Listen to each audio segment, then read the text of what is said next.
여러분 안녕하세요. 지금 방학 잘 보내고 계신가요?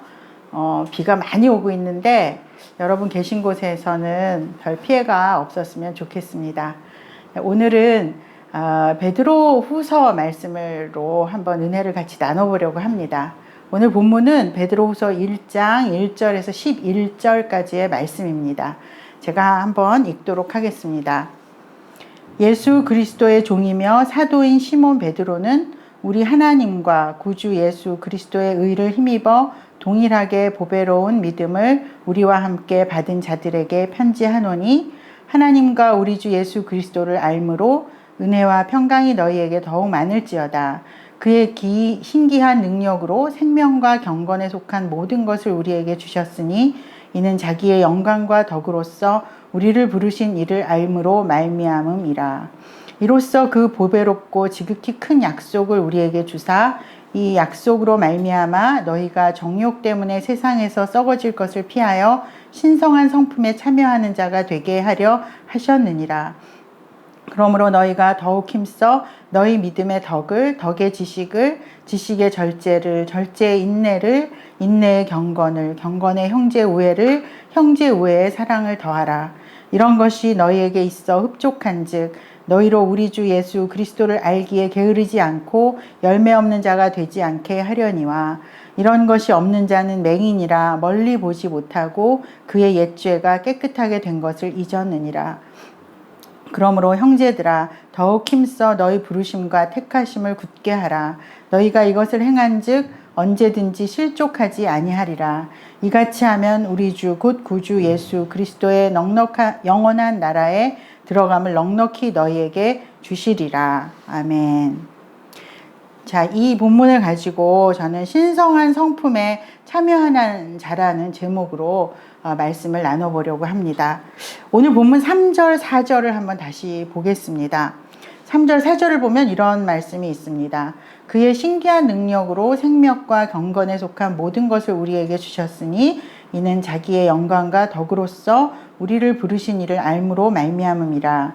이로써 그 보배롭고 지극히 큰 약속을 우리에게 주사 이 약속으로 말미암아 너희가 정욕 때문에 세상에서 썩어질 것을 피하여 신성한 성품에 참여하는 자가 되게 하려 하셨느니라. 자, 오늘 본문 말씀을 보면 하나님께서는 하나님을 아는 자들에게 생명과 경건에 속한 모든 것을 주셨고, 또 하나님의 보배롭고 지극히 큰 약속을 주셨다라는 것을 상기시켜주고 있습니다. 그리고 그 약속으로 인해서 그 약속을 이루시려고 하나님이 하시는 일은 우리로 하여금 신성한 성품에 참여하는 자가 되게 하려 하신다는 겁니다. 사실 우리가 창조 때를 생각해 보면 창조 때부터, 하나님께서 인간을 창조하실 때부터 하나님은 인간이 신성한 성품을 따라 살기를 원하셨습니다. 그걸 어떻게 알 수 있습니까? 하나님께서 인간을 창조하실 때 어떻게 창조하셨죠? 하나님의 형상대로 창조하셨습니다. 하나님의 형상대로 인간을 창조하신 이유는 하나님께서 인간과 더불어 교제하기를 원하셨기 때문에 교제할 수 있는 존재들로 만드신 거죠. 그리고 하나님이 만드신 피조세계를 다스리기를 원하셔서 그것을 할 수 있는 존재로 만드셨습니다. 그래서 창조 때부터 하나님은 우리가 하나님의 신성한 성품을 따라서 살아가기를 원하셨고, 그것을 위해서 필요한 것들을 주셨어요. 근데 우리가 다 아는 것처럼 인간의 타락으로 인해서 하나님의 만들어 놓으신 그 하나님의 형상은 우리 안에서 파괴되고 오염되고 심각하게 왜곡되게 됩니다. 우리의 죄악으로 인해서 그렇게 되는 것이죠. 그런데 놀라운 것은 하나님은 인간으로 인해서 그 망가뜨려진 그 인간을 포기하시지 않는다는 거예요. 인간이 인간을 스스로 망가뜨린 것이죠. 그런데 그렇게 망가진 인간으로 인해서 하나님의 계획이 없어지거나 하나님의 계획이 변경되지 않았어요. 하나님은 인간이 하나님과 교제하는 존재로 살아가도록 하기 위해서 그 다음 일을 행하십니다. 그 다음 일이 무엇일까요? 바로 그 아들 예수 그리스도를 우리에게 보내셔서 그를 십자가에 죽게 하시고 또 부활하심으로 우리가 신성한 성품에 참여할 수 있는 길을 여신 거예요. 다르게 말하면 우리가 회복될 수 있는 길을 여신 겁니다. 그 길을 어떻게 여셨습니까? 십자가에서 예수 그리스도께서 돌아가시고 다시 사셨다라는 것이 가지는 의미가 뭡니까? 우리에게. 우리가 그것을 믿음으로써 우리에게 어떤 일이 일어납니까? 그것을 믿음으로써 우리에게 일어나는 일은 그리스도의 생명으로 거듭나는 겁니다. 그리스도의 생명으로 거듭나서 이제 우리 안에 그리스도가 사시는 겁니다. 우리 안에 사시는 그리스도께서 우리 안에서 역사하시고 또 우리가 그 생명을 따라 살아감으로써 우리의 무너진 하나님의 형상, 왜곡된 것들, 오염된 것들이 다시 회복이 되어지는 것이죠. 하나님은 단순히 우리가 예수님을 믿고 구원을 얻어서 천국에 가는 것에 목적을 두시는 것이 아니라 더 나아가서 그리스도의 생명으로 살아감으로써 우리가 하나님의 원래 주신 그 형상들을 회복하기를 원하십니다. 그것이 오늘 본문에서는 신성한 그 성품에 참여하는 것이다라고 이렇게 표현되고 있습니다. 자, 그러니까 단순히 믿고 구원받았다. 이것으로서 우리가 만족할 수가 없는 거죠. 주님은 그것으로 만족하시지 않는 거죠. 그 구원받은 자로서 어떻게 살아갈 거냐라는 그런 문제를 우리가 더 생각하고 그 문제 가운데로 나가야 되는 것이겠죠. 자, 오늘 우리가 살펴보고 있는 베드로 후서는 바로 이런 문제와 관련된 초대교회의 거짓된 가르침에 대한 경계, 이런 걸 위해서 쓰여졌다고 합니다.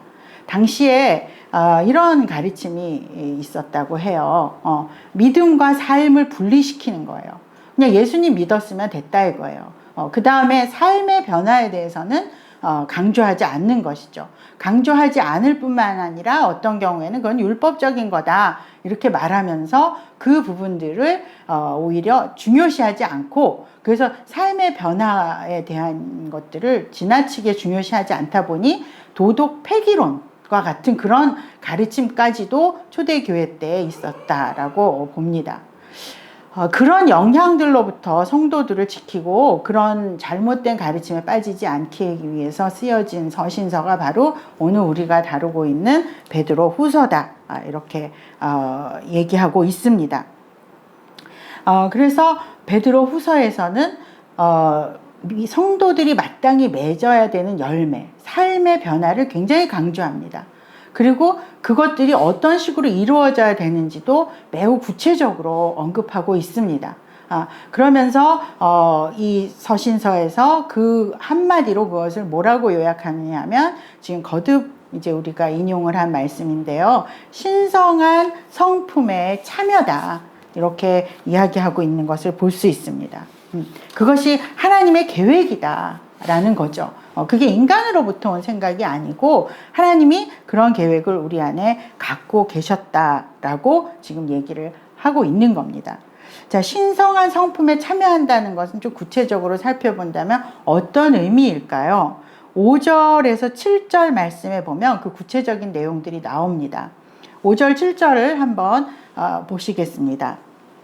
그러므로 너희가 더욱 힘써 너희 믿음의 덕의 지식을, 지식의 절제를, 절제의 인내를, 인내의 경건을, 경건의 형제 우애를, 형제 우애의 사랑을 더하라 라는 게 신성한 성품에 참여하는 내용이 됩니다.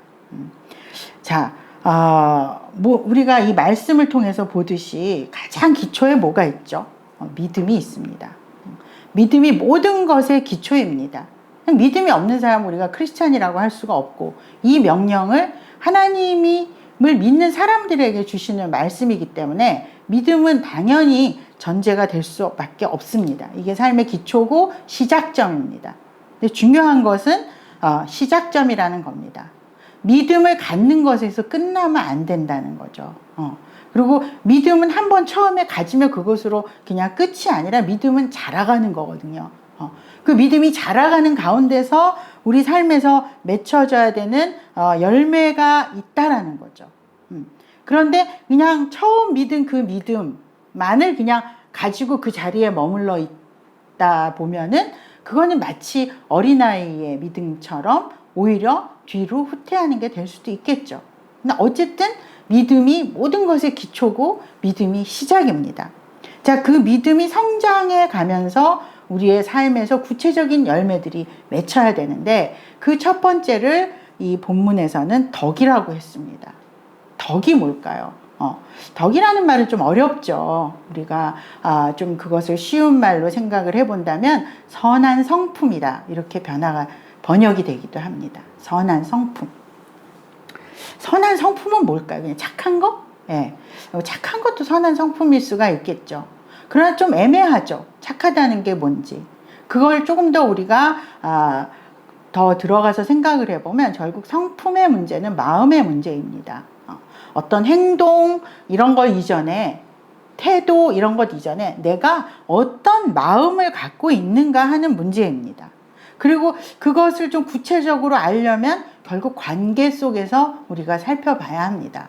내가 사람들과 맺는 관계, 그리고 내가 이 세상의 피조세계와 맺는 관계들에서 내가 어떤 마음을 품는가, 그것을 향해서 내가 하나님께서 가지시는 그런 마음으로 바라보는가, 아니면 그렇지 않은 인간 중심적인 그런 마음으로 그냥 바라보고 있는가, 때로는 더 나아가서 나의 이기적인 마음으로 바라보고 있는가, 이런 것들이 선한 성품의 기초다 이렇게 볼 수가 있습니다.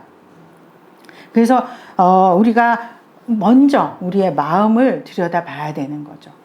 정말 나의 마음이 하나님의 마음을 닮아가고 있는가, 그게 실질적인 관계에서 어떻게 나타나는가, 이런 것들을 볼 때 우리가 덕이라는 것에 다가가고 있는지 그렇지 않은지 알 수 있다는 거죠. 그리고 나서 성경이 말씀하시는 것은 지식입니다. 이 지식은 과연 뭘까? 덕의 지식을 더하라. 뭘 지식이라고 하는 걸까요? 어떤 다른 번역에서는 좀 더 이렇게 표현하기도 해요. 바른 지식이라고 표현하기도 해요. 또는 이 지식을 조금 더 우리가 그 의미를 이해할 수 있도록 이런 번역도 있습니다. 영적 이해력이다 이렇게 번역하기도 합니다.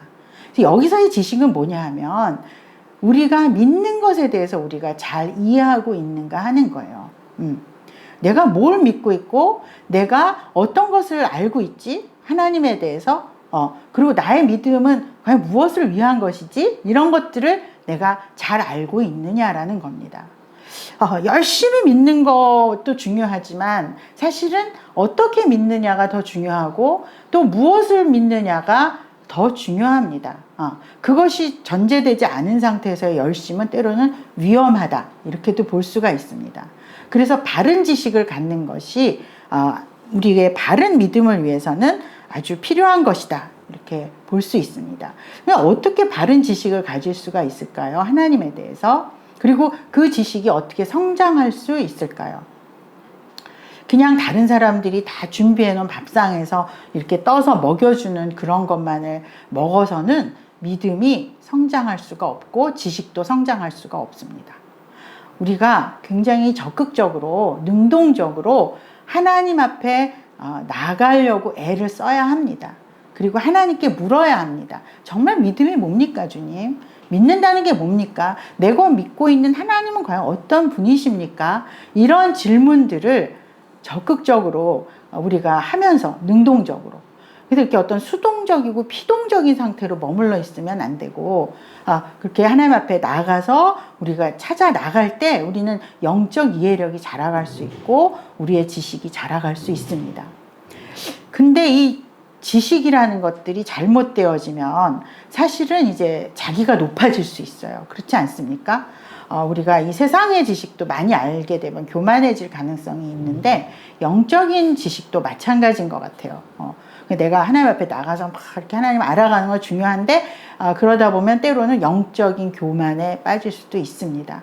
그러다 보면 그 지식이 잘못된 지식으로 변질되기도 합니다. 그렇기 때문에 필요한 게 뭘까요? 바로 절제입니다. 그 다음에 절제를 얘기하고 계시잖아요. 이 절제는 어떤 분들은 절제는 그냥 내가 하고 싶은 걸 안 하는 거, 참는 거, 그냥 부인하는 거, 이런 걸 절제라고 생각을 하기도 하는데 이 절제는 좀 더 적극적인 의미가 있습니다. 뭘까요? 그거는 바로 하나님을 중심에 모시고 사는가라는 거예요. 여러분, 절제를 하려면은 하나님이 나의 중심에 계셔야만 돼요. 주님이 나의 주인이실 때 절제가 가능합니다. 인간이 참 여러 가지 어려움을 많이 갖고 있고, 그런데 그 중에서도 이 절제가 참 힘들어요. 여러분들도 살아가시면서 절제가 참 힘든 걸 경험하실 거예요. 왜냐하면 인간은 본성적으로 굉장히 이기적이거든요.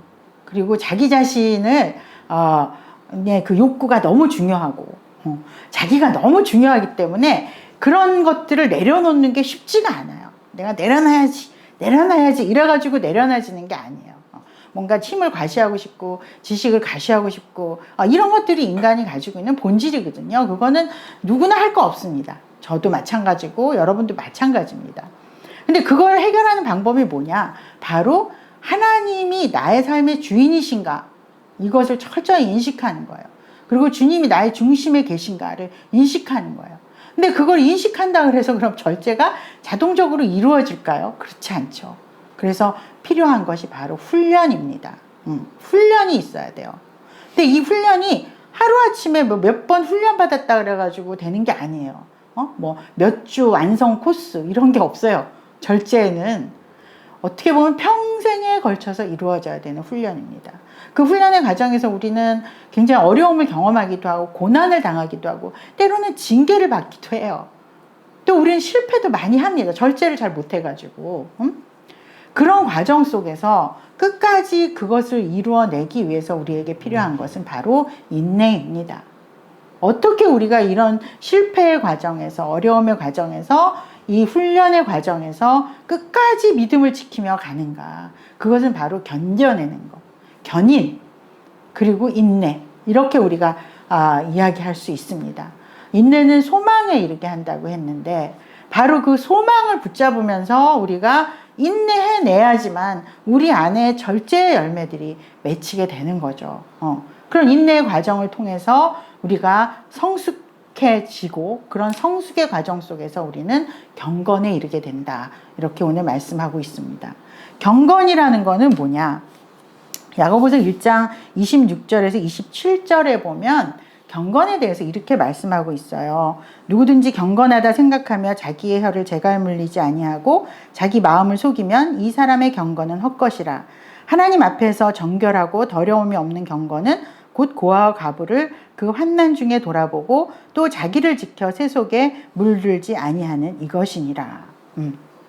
믿음과 덕과 지식과 절제 그리고 인내는 우리에게 이런 경건에 이르도록 이끌어 간다라는 것이죠. 어떤 종교적인 활동이나 행동을 한다는 게 경건이 아니에요. 종교적인 모양을 취한다. 이런 것이 경건이 아니고 경건은 아주 실질적인 행동입니다. 그래서 정말 어려운 사람들, 마음이 아프고 경제적으로 어렵고 고난당하고 이 어려움 속에 있는 사람들 우리가 돌봐줘야 된다는 거예요. 행동으로 이제 나가기 시작하죠, 점점. 그리고 이 세상의 방식, 가치들, 이런 것들에 내가 물들지 않고 나의 어떤 겉으로 드러나는 행동뿐 아니라 나의 생각과 나의 언어와 이런 모든 것들이 세상의 방식과 구별되도록 가는 거.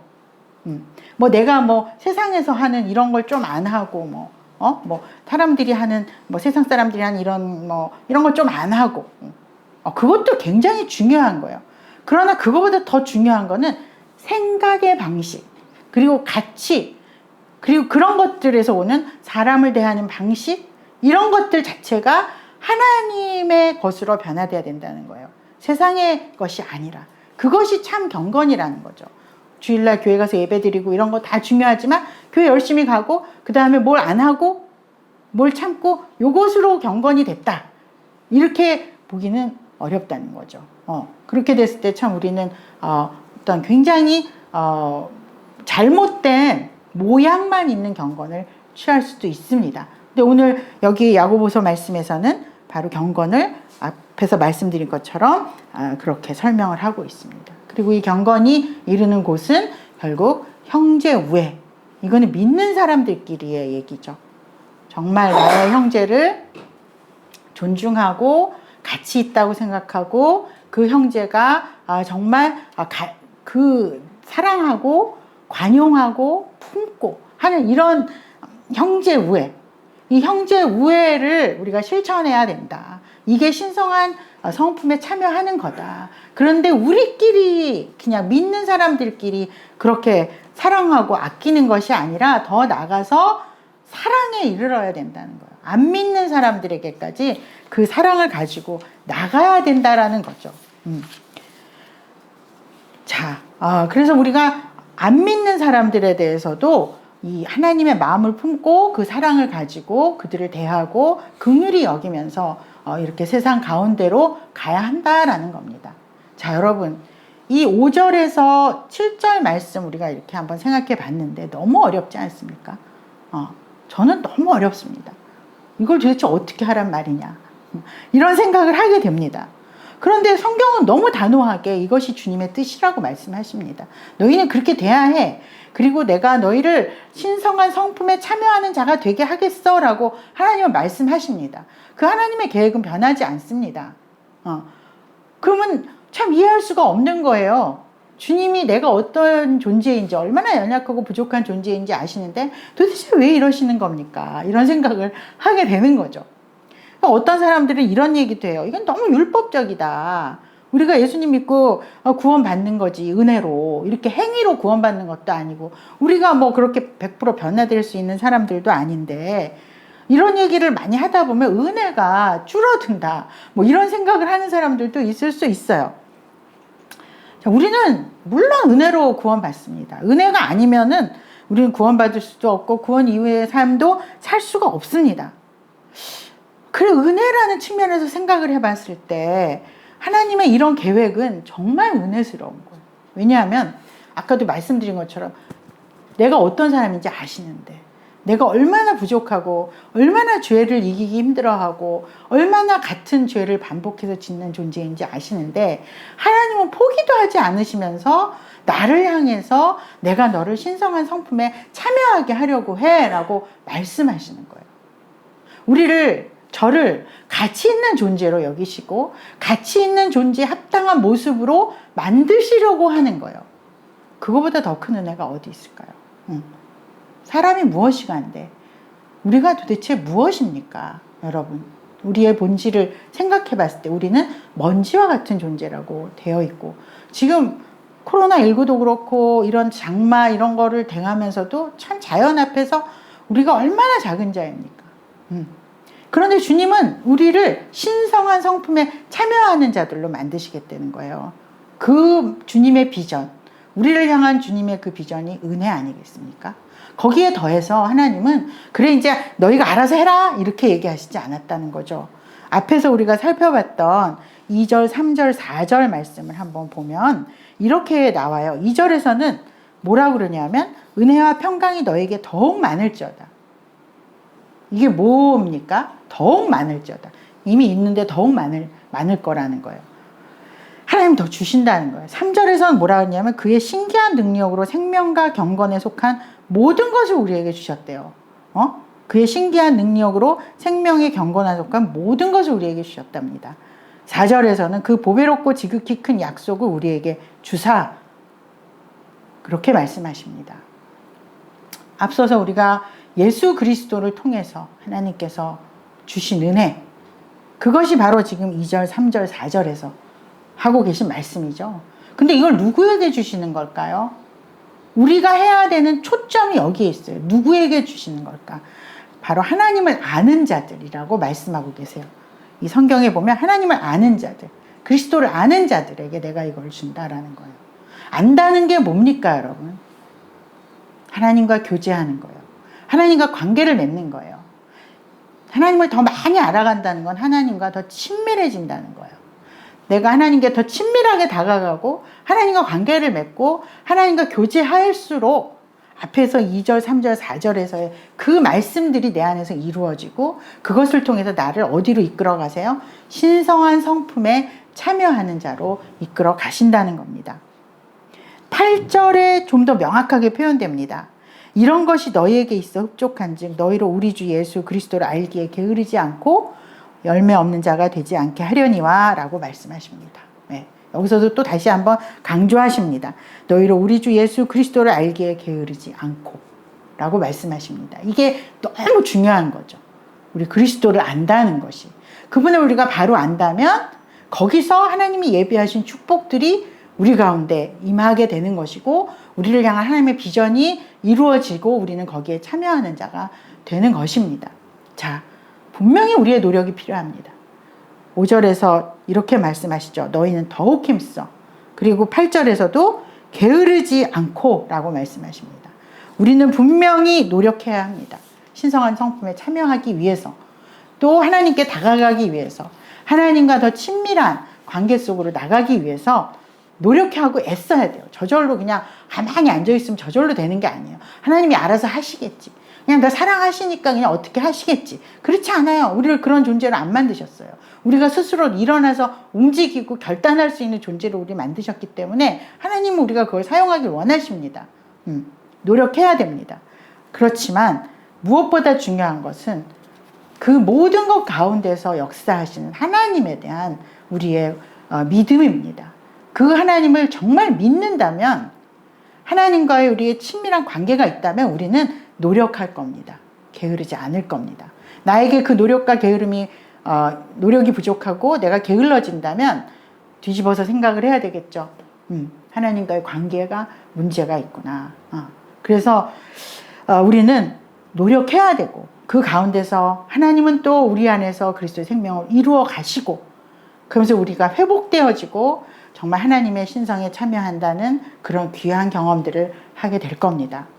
오늘날 우리가 참 많은 어려움이 있습니다. 교회 안팎으로. 그 가운데서도 특히 어려운 거는 교회가 사회에서 신뢰를 잃었다라는 겁니다. 사람들은 기독교의 위기라고 얘기합니다. 근데 기독교의 위기가 아니죠. 한국 교회의 위기죠. 기독교는 위기에 처하지 않습니다. 하나님 어제나 오늘이나 영원토록 동일하시기 때문에 우리는 한국 교회를 과연 어떻게 가야 되는가를 깊이 생각해야 되는 시대에 살고 있습니다. 교회는 여전히 사회 속에서 소리를 내기를 원하고 또 그렇게 해야 됩니다. 하지만 신뢰도, 사회의 교회에 대한 신뢰도를 생각하면 과연 그게 영향력이 있을까라는 그런 의심을, 또 그런 회의에 빠지기도 합니다. 이런 모든 상황 속에서 우리가 해야 되는 게 뭘까요? 이 모든 신뢰를 회복하고 바른 영향력을 행사하기 위해서 우리가 해야 될 게 뭘까요? 어디에 초점을 맞춰야 할까요? 그것은 믿음의 본질로 돌아가야 한다. 그리고 예수 믿고 구원받았어로 끝나는 믿음이 아니라 정말 신성한 성품에 참여하는 그 믿음, 그 믿음으로 나가서 삶의 구체적인 열매들이 드러나고 보여질 때 거기서 우리의 영향력이 나올 수 있다, 이런 생각을 합니다. 하나님께서 우리를 향해서 그런 비전을 가지고 계십니다. 자, 이제 새로운 학기를 또 맞이하고 있습니다. 이 새롭게 시작하는 한 학기가 저와 여러분, 우리 모두에게 하나님의 우리를 향한 비전을 가지고 다가가는 그런 한 학기가 되기를 바랍니다. 신성한 성품에 참여하는 그 경험들이 충만한 한 학기가 되기를 바랍니다. 그것 때문에 우리가 하나님을 더 알아가고 또 하나님을 가까이 하려고 애쓰는 그런 시간들이 되어서 그 시간들 속에서 우리 가운데서 역사하시고 우리를 변화시키는 그리스도의 생명을 경험하고 그 은혜가 충만한 그런 시간들이 되기를 기대하고 또 기도합니다. 제가 잠깐 기도하겠습니다. 하나님 아버지, 우리의 부족함을 아시고 연약함을 아심에도 우리를 신성한 성품에 참여하는 자들로 이끌어 가시고자 하는 그 주님의 은혜를 인하여 감사 찬송을 올려드립니다. 하나님께서 오늘도 우리 가운데 역사하셔서 그 주님의 비전에 다가가게 하시고 그것이 우리의 삶에서 구체적으로 드러나서 이 세상 가운데서 영향력을 행사하며 또한 우리가 우리 안에서 더욱더 견고한 믿음으로 나아가며 하나님께 영광 돌려드리는 삶을 살 수 있도록 우리를 붙들어 주시고, 이제 새롭게 또 새학기를 맞이하는 우리 학생들에게 더욱더 용기 주시고 힘 주시고, 여러 가지 어려운 상황들이 있지만 그 가운데서도 주님에 대한 믿음과 소망으로 씩씩하게 또 잘 준비하며 이겨나갈 수 있는 은혜도 허락하여 주시옵소서. 예수님의 이름으로 기도드립니다. 아멘.